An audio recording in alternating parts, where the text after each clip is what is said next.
Hello दोस्तों, welcome to stock market paradise.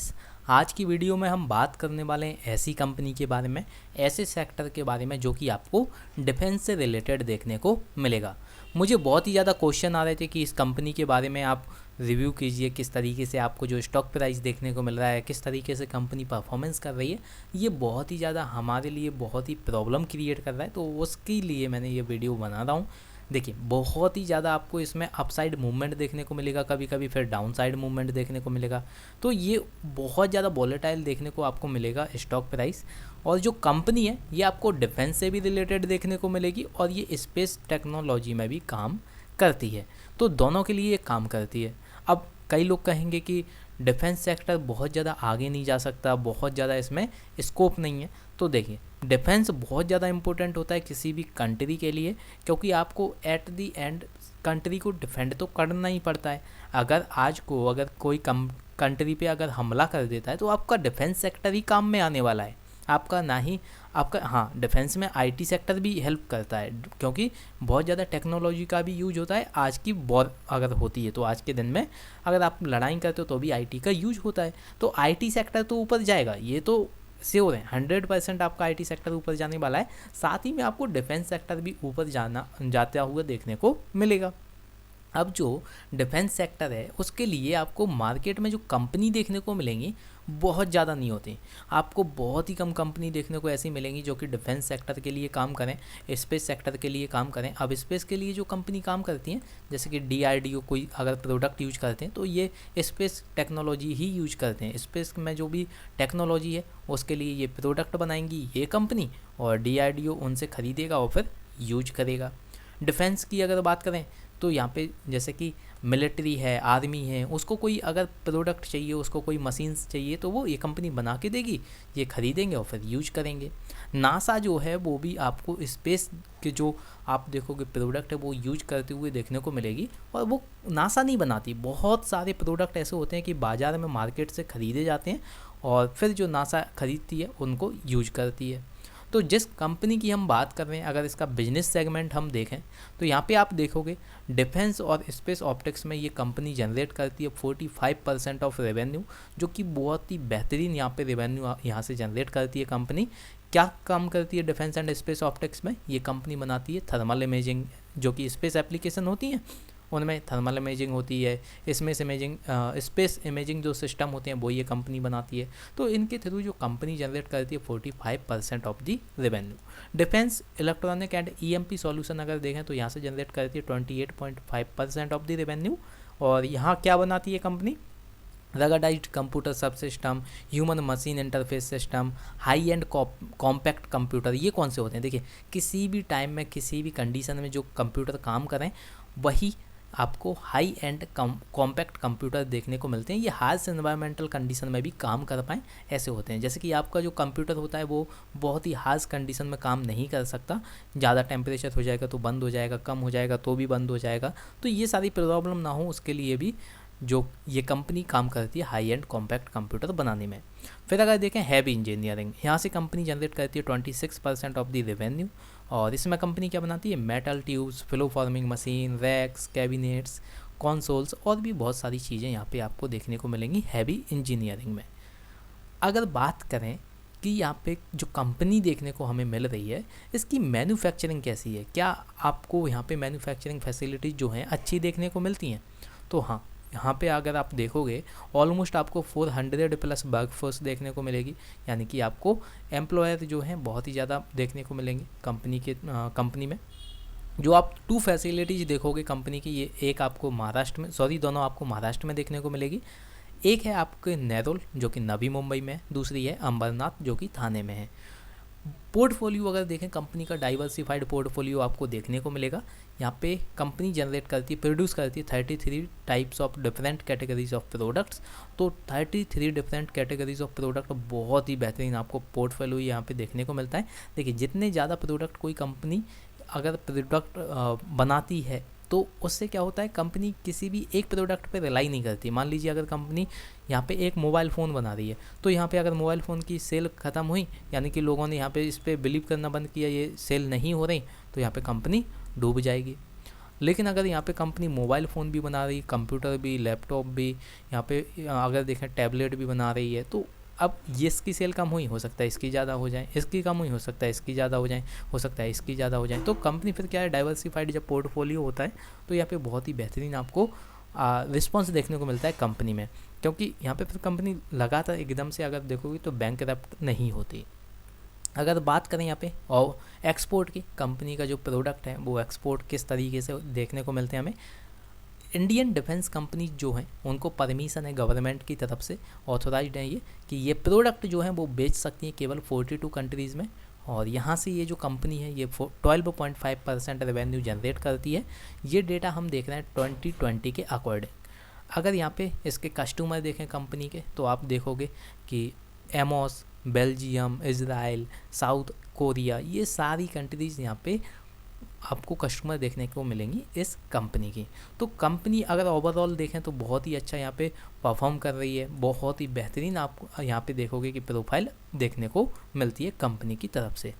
जिस company की हम बात कर रहे हैं उसका नाम है पारस डिफेंस एंड स्पेस टेक्नोलॉजी, और ये कंपनी आपको प्राइवेट सेक्टर कंपनी देखने को मिलती है। ये टोटली आपको प्राइवेट सेक्टर की कंपनी देखने को मिलेगी, जो कि defence and space optics, defence electronics, heavy engineering और इलेक्ट्रोमैग्नेटिक पल्स प्रोटेक्शन सॉल्यूशन में काम करती है। ये इंडिया की leading indigenous designed, developed and manufactured यानी कि IDDM कैटेगरी की प्राइवेट कंपनी है, और ये वेरियस डिफेंस सेगमेंट में काम करती है। तो ये देखिए हमने किस तरीके से कंपनी की प्रोफाइल देखने को मिलती है। अगर फंडामेंटल हम देखें कंपनी के, तो ये देखिए आप पारस डिफेंस एंड स्पेस टेक्नोलॉजी की जो क्वार्टरली रिजल्ट आपको देखने को मिलेगा, उसमें सेल्स देखिए 52.13 करोड़ की, और एक्सपेंसेस हैं 36.46 करोड़ के। यहाँ पे 23 करोड़, यहाँ पे 17 करोड़, 29 करोड़, 19 करोड़, यानी कि बहुत ही बेहतरीन तरीके से ये बैलेंस किए हुए हैं अपनी सेल्स को और एक्सपेंसेस को। अगर आप देखोगे सेल्स हमेशा ऊपर रही हैं, यानी कि ज़्यादा हुई हैं, और एक्सपेंसेस हमेशा आपको कम ही देखने को मिलेंगे। हमेशा ही आपको जो क्वार्टरली रिजल्ट है उसमें कम ही देखने को मिलेंगे, जिससे क्या होता है, जो प्रॉफिट होता है आपका वो जनरेट होता है। अब देखेंगे अदर इनकम जो है कंपनी के पास 50 लाख की यहाँ पे, 38 लाख की यहाँ है, और 17 लाख की अगर आप देखोगे सितंबर 2021 में आपको देखने को मिलती है। अगर सब कुछ हटा दें टैक्स वगैरह, तो नेट प्रॉफिट जो निकलेगा कंपनी का सितंबर 2020 में कितना आया था, 4.22 करोड़ का। जून 2021 में कितना आया, 0.98 यानी कि 98 लाख का। और सितंबर 2021 में अगर देखें तो यहाँ पे आप देखोगे 8 करोड़ 48 लाख। अगर कंपैरिजन करें लास्ट ईयर के सितंबर 2020 से सितंबर 2021 को, तो यहाँ पे आप देखोगे ऑलमोस्ट आपको डबल देखने को मिल रहा है प्रॉफिट। ये बहुत इंपॉर्टेंट हो जाता है, क्योंकि देखिए ओवरऑल हम देखते हैं कि ईयरली किस तरीके से कंपनी परफॉर्म कर रही है, और ईयरली अगर बात करें तो कंपनी आपको हमेशा ही रिपीटेडली प्रॉफिट में ही देखने को मिलेगी। Year on year company profit he generate कर रही है। लेकिन अगर आप देखें तो कंपनी ने अभी तक डिविडेंड नहीं दिया है, जो कि अच्छी चीज़ है। अगर आपको डिविडेंड मिल जाए 5 रुपये, तो वो आप किसी और चीज़ में लगा दोगे, कुछ खाने पीने में लगा दोगे, लेकिन जो आप 5 रुपये इसी कंपनी में इन्वेस्ट कर दोगे, यानी कि डिविडेंड अगर नहीं मिला और वो कंपनी 5 रुपये इसी में लगा दिए आपके, तो ये क्या होगा, फिर आपको 5 रुपये पे भी रिटर्न मिलेगा। तो ये आपको अच्छी चीज़ देखने को मिलती है उन कंपनीज में जो डिविडेंड नहीं देती हैं। हालांकि मैं ये नहीं कहता कि डिविडेंड बुरा होता है, लेकिन ये है कि अगर कोई कंपनी डिविडेंड नहीं देती तो इसका मतलब ये नहीं कि वो बुरा है। अगर बैलेंस शीट की बात करें, कंपनी किस तरीके से हमें यहाँ पे बैलेंस शीट देखने को मिलती है कंपनी में। शेयर कैपिटल अगर आप देखोगे 39 करोड़ का यहाँ पे शेयर कैपिटल है। रिजर्व जो है कंपनी के पास 320 करोड़ के हैं। रिजर्व जो आप देखोगे 320 करोड़ के हैं पारस डिफेंस के पास, और बोरोइंग जो है 102 करोड़ की है, यानी कि ऑलमोस्ट आपको ये कंपनी डेप्ट फ्री देखने को मिलती है। बोरोइंग ये कंपनी कभी भी ख़त्म कर सकती है। टोटल लाइबिलिटीज अगर देखें 560 करोड़ की आपको देखने को मिलेंगी, और जो टोटल एसेट कंपनी के पास देखने को मिलेंगे ये हैं 560 करोड़। अगर इन्वेस्टर की बात करें तो यहाँ पे आपको जो पैटर्न है वो बहुत ही बेहतरीन तरीके से देखने को मिलेगा, जिसमें कि आप देख पाओगे प्रमोटर भी हैं इसमें, जो फॉरेन इन्वेस्टर हैं वो भी हैं, डोमेस्टिक इन्वेस्टर भी हैं और पब्लिक भी है। 59% आपको देखने को मिलेंगे यहाँ पे प्रमोटर्स, बहुत ही बेहतरीन आपको प्रमोटर्स का परसेंटेज देखने को मिलता है। फॉरेन इन्वेस्टर 4.36% देखने को मिलेंगे, डोमेस्टिक इन्वेस्टर 7.6% और 29% आपको पब्लिक देखने को मिलती है, जो कि बहुत ही बेहतरीन आपको शेयर होल्डिंग पैटर्न इस कंपनी में देखने को मिलता है। पारस डिफेंस एंड स्पेस टेक्नोलॉजी का जो शेयर होल्डिंग पैटर्न है बहुत ही बेहतरीन आपको देखने को मिलता है। मार्केट कैप अगर देखें 3,019 करोड़ का यहाँ पे मार्केट कैप आपको देखने को मिलेगा। 200 का पी रेशियो चल रहा है, 200 हालांकि हाई हो जाता है लेकिन ठीक है, जस्टिफाई है ये। ROC अगर देखें तो 12.4% का देखने को मिलेगा। करेंट जो मार्केट प्राइस है 774, यानी कि जो आप बुक वैल्यू से कंपेयर अगर इसे करोगे तो ऑलमोस्ट अगर आप देखोगे तो ये 14 टाइम्स यहाँ पे आपको ट्रेड करता हुआ देखने को मिलेगा। 14 टाइम्स आपको ऑलमोस्ट यहाँ पे ट्रेड करता हुआ देखने को मिलेगा। ROC अगर देखें ROE अगर देखें तो ये आपको देखने को मिलेगी 8.72%, ठीक है, ये अच्छी आपको देखने को मिलती है। 52 वीक का हाई जो लगाया कंपनी ने 1272 रुपये का लगाया और लो जो लगाया 456 रुपीज़ का। 456 पे IPO लिस्ट हुआ था, तो ये आपको लो उसी टाइम का देखने को मिल रहा है। हाई जो लगाया था 1272 का लगाया था। अगर एक शेयर की बात करें तो इसकी फेस वैल्यू है 10 रुपये। तो ये तो हमने देखा कंपनी का ओवरव्यू। अब बात करते हैं लेवल्स के बारे में। क्या हमें कंपनी के लेवल्स अच्छे देखने को मिलते हैं या नहीं, हमें कहाँ पे एग्जिट करना है, कहाँ पे फ्रेश बाई करना है, सब कुछ हम डिटेल में डिस्कस करते हैं। देखिए यहाँ पे मैं बहुत बार बता चुका हूँ कि मैंने यहाँ पे पहले आपको ये वाला टारगेट दिया था कि इसके नीचे अगर जाता है तो आप चाहो तो सेल कर सकते हो, एग्जिट कर सकते हो, इस शेयर से निकल सकते हो। तो अगर आपने उस टाइम यहाँ पे एग्जिट नहीं किया, अभी भी आप इसमें होल्डिंग लिए हुए हों, तो ये मैंने बताया था ये आपका बाइंग जोन है। अगर इसके ऊपर अगर जाता है तो आपका टारगेट अनलिमिटेड है, और नीचे अगर आता है तो आप एग्जिट कर सकते हो। अगर आज की बात करें तो मैंने ये आपको टारगेट दिए हुए हैं। देखिए ये लेवल जो है बहुत ही बेहतरीन, बहुत ही क्रूशियल मैंने दिए हुए हैं। अगर आप देखोगे अभी जो स्टॉक है ये आपको लोअर सर्किट में देखने को मिल रहा है, और जो शेयर है अगर ये 650 रुपये यहाँ पे टच करता है, एग्जिट कर देना, ज़्यादा आपको इंतज़ार नहीं करना है। देखिए कोई भी कंपनी अगर ज़्यादा डूबती जाती है फिर आपको एग्जिट करना ही पड़ता है। अगर आपको मन मार के करना है तब भी करना पड़ेगा, नहीं करोगे तो आप फिर अपनी कैपिटल को डुबो दोगे, और कैपिटल के बिना आप इन्वेस्टमेंट नहीं कर सकते। आपके पास अगर रुपया नहीं बचेगा तो फिर स्टॉक मार्केट में आप ट्रेडिंग नहीं कर सकते, आप इन्वेस्टमेंट नहीं कर सकते। इसलिए मेन चीज़ क्या होती है, कैपिटल को बचाना होता है। उसके लिए आपको स्टॉप लॉस हमेशा ज़रूरी होता है। कई लोगों ने स्टॉप लॉस नहीं लगाया, यहाँ पे ख़रीदा, यहाँ पे ख़रीदा, यहाँ पे ख़रीदा, लेकिन स्टॉप लॉस नहीं लगाया, तो कई लोग तो यहाँ पे आ गए थे और यहाँ पे आप देखोगे बहुत ही ज़्यादा लॉस आपको देखने को मिलेगा। ऑलमोस्ट इतना सारा लॉस आपको देखने को मिलेगा। कई लोग यहाँ पे खरीद चुके हैं, फिर से आपको नीचे देखने को मिल रहा है। तो इसमें कोई भी टेंशन लेने की बात नहीं है। देखिए कोई भी जो शेयर होता है, कोई भी स्टॉक होता है, कभी भी ऊपर ही नहीं जाएगा, वो नीचे भी आएगा। अगर आपको कोई प्रॉफिट बनाना है, कभी किसी स्टॉक में प्रॉफिट बनाना है, तो आप एक्सपेक्ट कीजिए कि आपको लॉस भी उसमें मिल सकता है। ऐसा नहीं है कि हर स्टॉक में आपको प्रॉफिट ही मिलने वाला है, हर स्टॉक में आपको लॉस ही मिलने वाला है। देखिए हमेशा कंपनी का स्टॉक है ऊपर नीचे चलता ही है, कभी आपको लॉस होगा, कभी आपको प्रॉफिट होगा, लेकिन आपकी जो लेवल है वो आपको अच्छे से रखने चाहिए। अगर आप फ्रेश एंट्री की सोच रहे हो तो आप कर सकते हो, लेकिन आपका जो स्टॉप लॉस रहेगा वो 650 रहेगा। 650 के नीचे आपको यहाँ पे एग्जिट कर देना है, क्योंकि इसके बाद हो सकता है आपको, अगर यहाँ पे देखिए 650 पे आता है और एक दो दिन अगर ये ट्रेड करता है 650 के नीचे, तो फिर आप यहाँ पे एग्जिट कर सकते हो। मैं यहाँ पे यही सलाह दूंगा कि अगर एक दो दिन नीचे ही ट्रेड करता रहे 650, यानी कि अगर मान लीजिए 635 पे ट्रेड कर रहा है, 645 पे ट्रेड कर रहा है, एक दो दिन ट्रेड किया, तो आप एग्जिट कर दीजिए, क्योंकि आपको जब रिवर्सल देखने को मिलेगा कंपनी में तब आप बाई कर लेना। फिर अगर आपने यहाँ पे अगर एग्जिट कर दिया और रिवर्सल अगर आपको देखने को मिला तो यहाँ पे बाई कर लेना। जब और ऊपर जाएगा तो आपका ये भी कवर हो जाएगा लॉस, और अगर और ऊपर जाता है तो आपका जो प्रॉफिट है वो बनने लगेगा। तो एट दी एंड आपको क्या डिसीजन लेना होता है कि कौन से लेवल पे आपको बाई करना है, कौन से पे आपको एग्जिट करना है।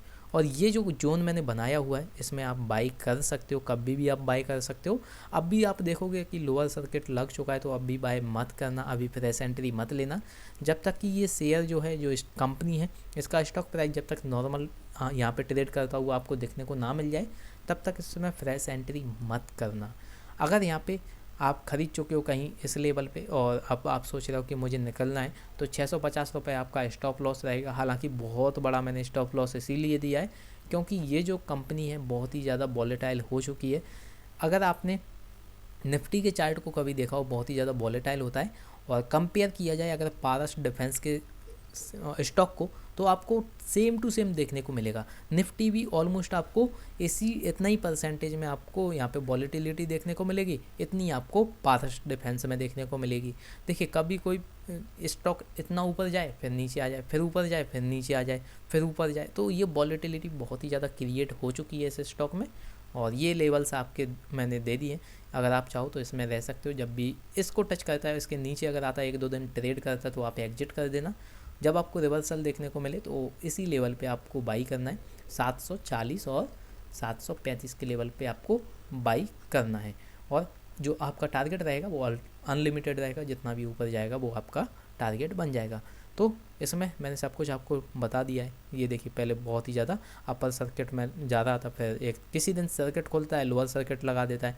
अब आप खुद ही सोचिए, ऊपर जा रहा है, अपर सर्किट से ऊपर जा रहा है, सर्किट खोला तो और ऊपर जाना चाहिए, लेकिन ये फिर नीचे आ जाता है। फिर जब ये बहुत ही ज़्यादा छलांग लगा चुका ऊपर की ओर, जब ये सर्किट खोले तो नीचे आए, सर्किट खोले नीचे आ रहा है, लोअर सर्किट लगाते हुए नीचे आ रहा है, तो कंटिन्यूसली आपको नीचे ही आता हुआ देखने को मिलेगा। अभी इसने जो रेजिस्टेंस है इसको तो टच भी नहीं किया है, तो हो सकता है ये लॉन्ग रन में आपको फिर नीचे ही आता हुआ देखने को मिले। हो सकता है कि ये आपको 600 पे भी देखने को मिले।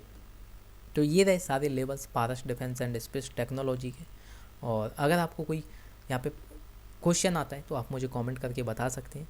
और आप एक चीज़ मेरे लिए कर सकते हैं, वीडियो को लाइक कर देना, क्योंकि यूट्यूब एल्गोरिथम ऐसे चेक करती है कि कम व्यूअर्स जो हैं उनको वीडियो अगर पसंद आ रही है और अगर ज़्यादा लाइक यहाँ पे मिलते हैं वीडियो को, तो ये जो वीडियो है ज़्यादा लोगों तक पहुँच जाएगी। इससे क्या होगा, जिन लोगों को वीडियो नहीं मिलती उन तक पहुँच जाएगी।